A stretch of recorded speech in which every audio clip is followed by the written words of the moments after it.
Today special news என்னென்னு பார்த்தீங்கன்னா, நம்ம சீமண்ண வந்துங்க, நான் தமிழ்நாடு கேட்கவில்லை, நான் தனி நாடு கேட்கவில்லை, இந்த நாடே என்னுடையது.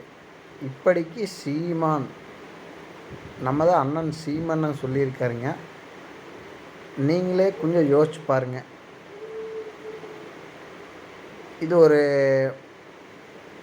மொழி வெறியனவத மாதிரி தானே ஒரு தோணுதுங்களா இல்லைங்களா உங்களுக்கு? சொல்லுங்கள் பார்க்கலாம். நான் சொன்னால் எதுவும் தப்பாக நினச்சிக்குவீங்க. உங்கள் மனசாட்சி தொட்டு சொல்லுங்கள் பார்க்கலாம்.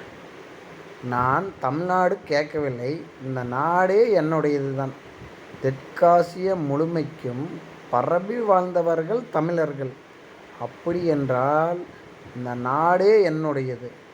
பாசிஸ்டி பிரிவினைவாதி என்று என்னை பார்த்து கூறும்போது நான் பெருமைதான் அடைகிறேன் ஏற்படுகிறது.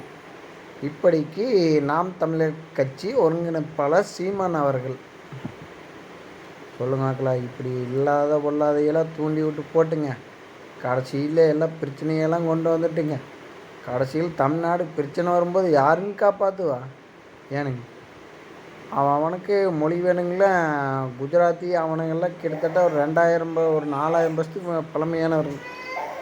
அவனுங்க தமிழ்நாடு வந்து பார்த்திங்கனாலுமே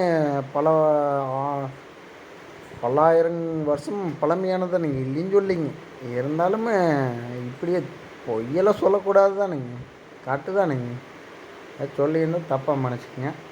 நீங்களே யோசிச்சு பார்த்து முடிவு பண்ணிக்கோங்க.